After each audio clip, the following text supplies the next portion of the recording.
Pakistan's irresponsible behavior again came to fore.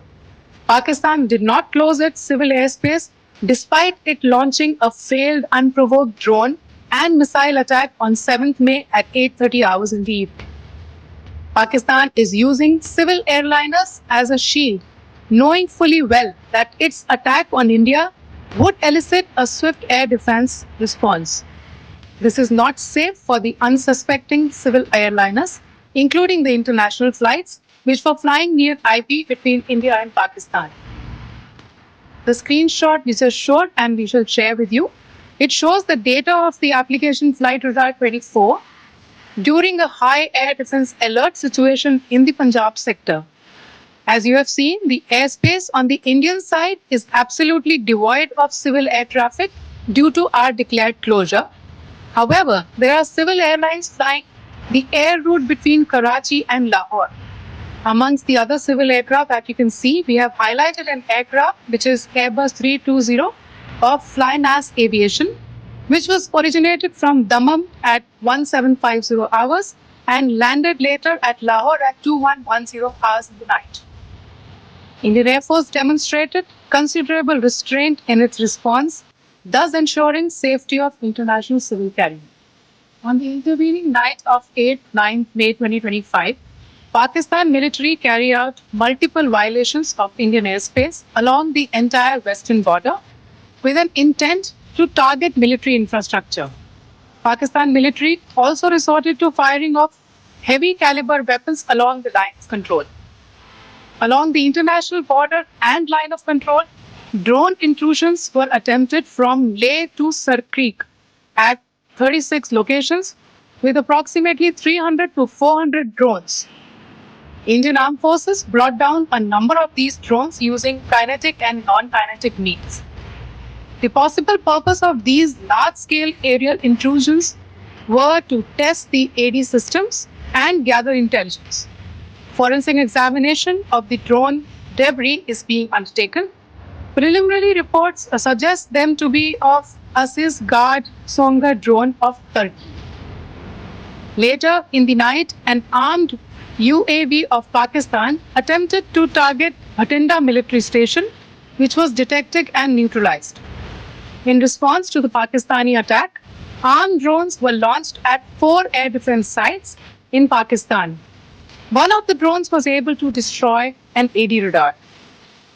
Pakistan also carried out artillery shelling across the line of control using heavy caliber artillery guns and armed drones at Kandahar, Uri, Poonch, Mendhar, Rajouri, Akhnur, and Udhampur in Jammu and Kashmir area, which resulted in some losses and injuries to Indian Army personnel. Pakistan Army also suffered major losses in Indian retaliatory fire. Actually, we do have some information about this extremely regrettable and condemnable incident during heavy shelling across the line of control in the early morning of 7th May. A shell fired from Pakistan landed just behind the Christ School run by the Carmelites of Mary Immaculate, a congregation in Puch. Tragically, the shell fired from Pakistan hit the home of 2 students of the Christ School. Both students unfortunately lost their lives and their parents were severely injured. Another Pakistani shell struck a Christian convent of nuns belonging to the congregation of the Mother of Carmel, damaging water tanks and destroying solar panel infrastructure. Several priests, nuns, school staff, and local residents took refuge in an underground hall beneath the Christ School during the shelling by Pakistan. The school happened to be closed at the time, fortunately. Otherwise, more losses would have occurred.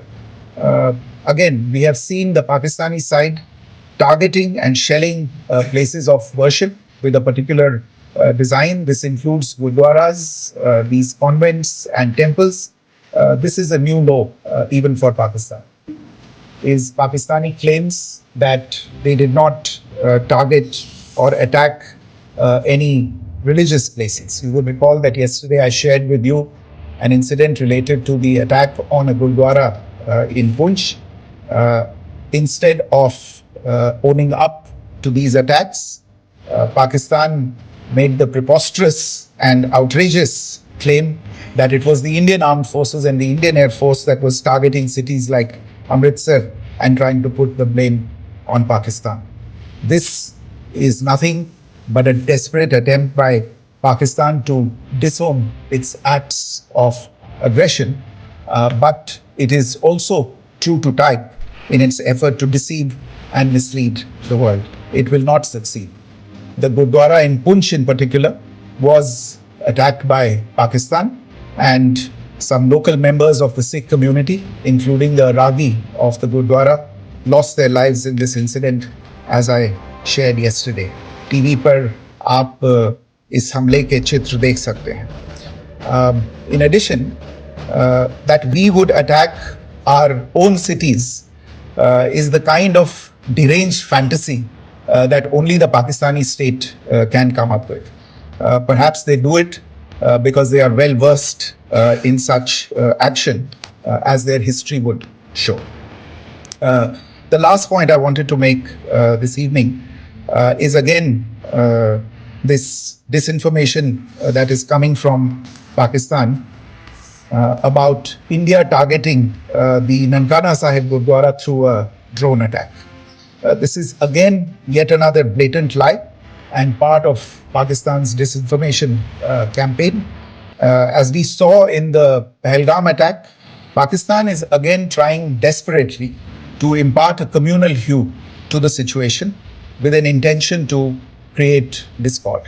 Again, we are not surprised. India's steadfast unity in itself is a challenge to Pakistan. These provocative and escalatory actions that were taken by Pakistan last night were targeted at Indian cities and civilian infrastructure, in addition to some military targets. The Indian Armed Forces responded proportionately, adequately and responsibly.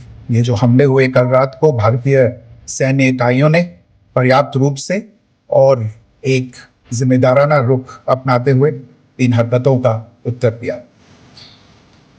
What I want to underline is that the official and blatantly farcical denial of these attacks that Pakistan carried out by the Pakistani state machinery is yet another example of their duplicity and the new depths that they are plumbing in their quest for disinformation.